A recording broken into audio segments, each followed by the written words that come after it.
ada keris, ada gamelan, ada wayang kulit dan sebagainya, termasuk di dalamnya ada mocopat. Ini semua kita apresiasi sebagai karya puncak, sebagai pujangga.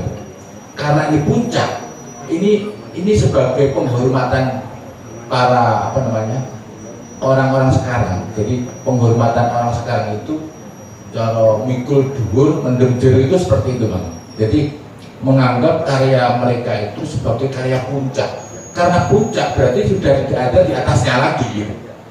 Kalau engkau ingin berkarya, ya berkaryalah dengan situasi sekarang. Artinya kalau misalnya ada urutan tadi tumbang mocopat dari Mijil sampai kemudian Pucung, ada guru lagu, guru bilangan, guru goto dan sebagainya. Itu aturan baku yang sudah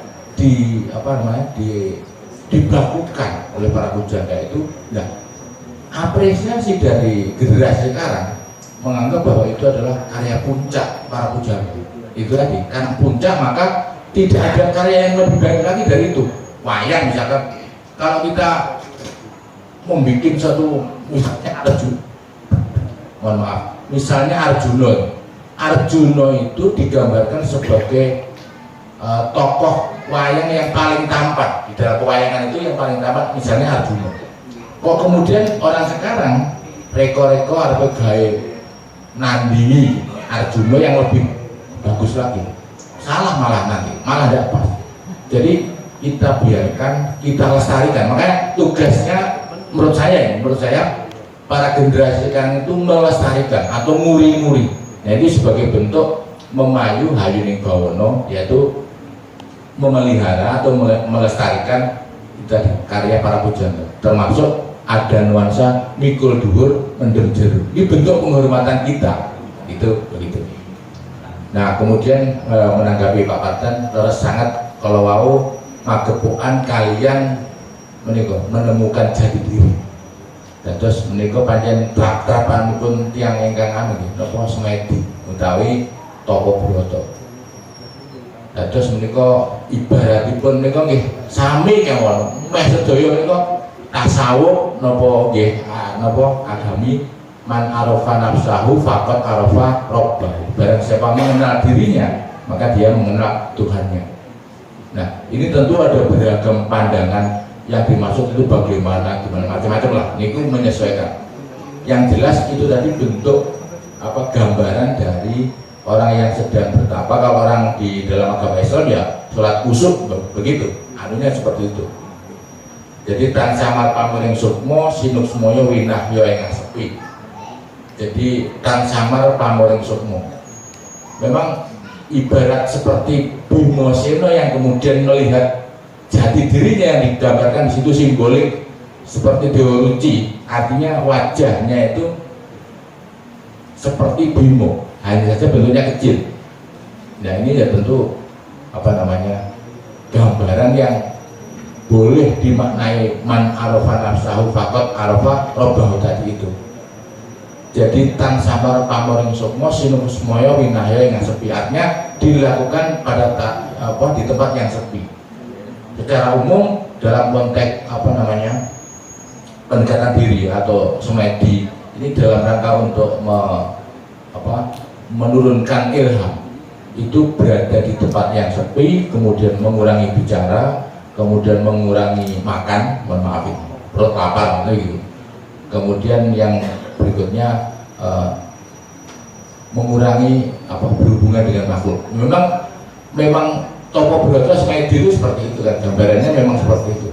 Dengan istri? Nah, artinya ini dalam konteks ini semuanya kan ada traktapan ya, empan gawapan dan sebagainya kan begitu. Jadi di dalam tasawuf nanti diuraikan yang namanya orang mendekatkan diri itu biasanya yaitu tadi cara pendekatan itu apa? Mengurangi tidur kan, itu begandangan, mengurangi tidur, mengurangi makan, mengurangi bicara, dan berada di tempat yang sepi. Ya, seperti itu bentuk lakunya itu kurang lebih seperti itu. Maka di dalam agama Islam ada sholat tahajud, kemudian jelas waktunya di tengah malam, kemudian sepi, mengurangi bicara dan sebagainya. Jadi itu menyesuaikan. Nah, kemudian kaitannya dengan odo-odo tadi itu sinimpen telenging kalbu pambukaning warono. Warono itu hijab, aling-aling, hijab atau aling-aling. Nah, masalahnya yang menjadi warono itu kalau di dalam tasawuf ada beberapa hal. Secara umum, apakah yang menyebabkan orang itu terhijab warono tadi itu? Kemudian bagaimana membukanya? Ini mohon maaf, kalau dalam perspektif tasawuf, kemakhlukan, hubungan makhluk ini juga bisa menyebabkan hijab duniawi. Ini termasuk hijab. Artinya bukan berat kan yang lagi. Bukan berarti kita tidak boleh berkumpul, tetapi gampangannya semua hubungannya dengan Allah. Maksudnya secara umum seperti itu. Warono itu hubungannya dengan kemakhlukan, keduniawian, nafsu, setan. Itu kalau di dalam tasawuf. Godaannya ada setan, ada makhluk, duniawi, diri sendiri. Seperti itu. Terus gambaran pun akhiripun di napa talen saking layak liyeping ngaluyuk Indo pesaking supeno sumus-sumus rasa jati. Menika gambaranipun napa nggih? Sak lapak terus engko nggaya ilham ngaten niki. Nggaya set ngaten akhire mau iki ngaten. Terus menika namun gambaran kemawon. Artosipun praktek itu seperti ya nafsi-nafsi. Masing-masing orang mempunyai pengalaman enggak? Pengalaman yang sifatnya dari pribadi itu saya kira tidak perlu dibuka masing-masing. Wah, ya, itu tidak etis. Sri Mangkunegara IV juga menyatakan seperti itu. Terus intinya pun kados ngaten. Nah, gandengipun kalian pagelaran nggih nyuwun sewu menika panjang nggih kita kaos gandengipun kalian pakem pewayangan menika menawi kita mangertosi aslinipun sesuai pakem menika panjang nggih tebih situasi sak menika. Nanging kados pundi menawi nuting zaman kelakoni. Artosipun kita dihadapkan situasi masyarakat menika permenipun mekaten. Umpami contoh ketika kita ingin melihat wayang, kalau dulu itu kan melihat wayang itu dilihat di balik layar. Kalau sekarang orang melihat wayang itu kan di belakang dalam. Jadi ini berbeda makna dari wayang yang artinya bayang-bayang, yang itu dilihat dari belakang layar, tetapi sekarang dilihatnya di depan layar. Ini secara maknawi sudah berubah. Kemudian sinden yang dulu itu menghadap ke pusatnya dari pewayangan kan saya bawa kan gunungan wonten ing kayon utawi wonten berkayon dan gunungan menika simbolipun hati utawi gambaran Tuhan, simbol wonten ing wayang. Tapi saat menika ngungkuraken menika kan sinden ngadhepiku ten penonton. Nah niku owah-owahan ingkang kebalikan. Nah, pramila saumpami wonten ingkang belajar nyobi ingkang gagrag kados pakem. Ora sindro piye ya bene mendapat kula ngoten. Mendapat kula ngoten. Nek sing ndelok nek napa umpami wonten dangdutan, mboten usah dangdutan. Mungkin raosipun yang benten musik gamelan kalian musik dangdut napa campursari itu kan benten. Terus amprih saya pun sesuai dengan pakem kalau wau mesti yang damel merok dangdut utawa musik mereka boten dipun kepakaken ing menika. Artosipun boten musik menika boten, tapi gonipun boten pas menika. Itu gambaran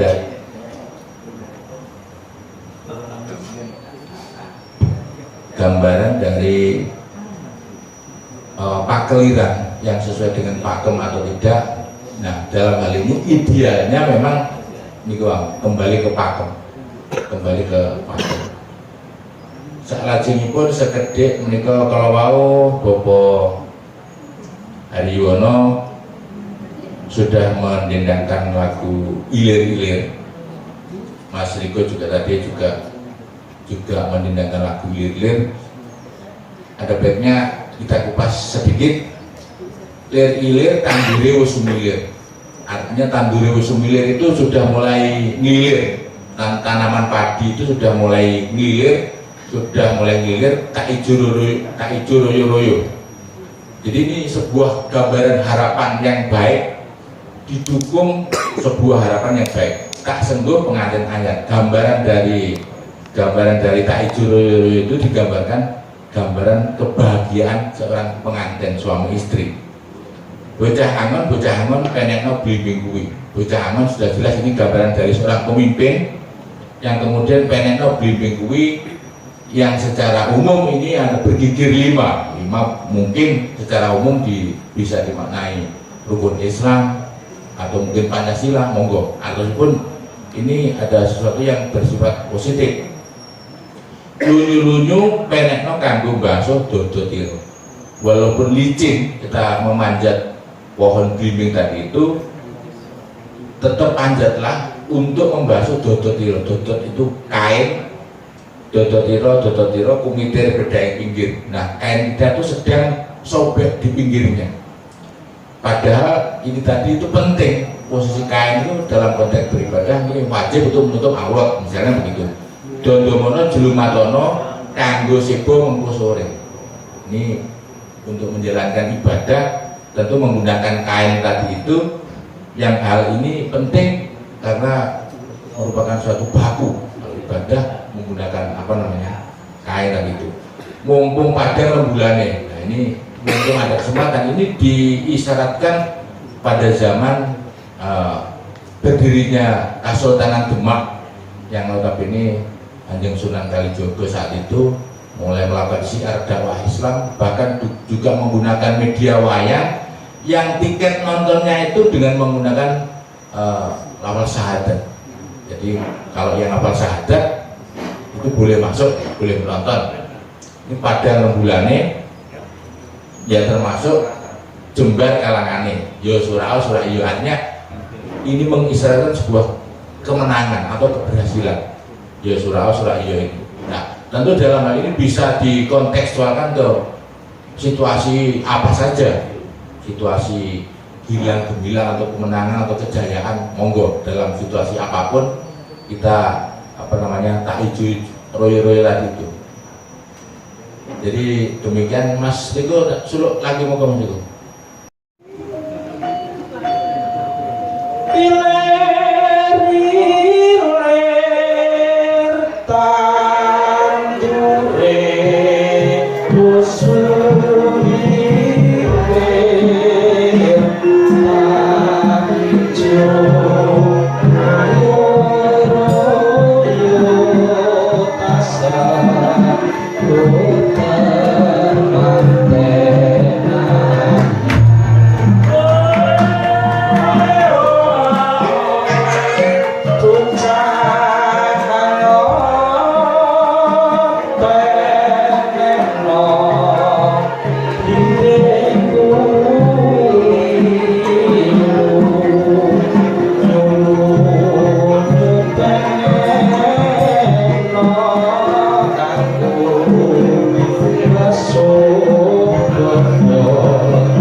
Kula niki bisa remen seni karena kembang.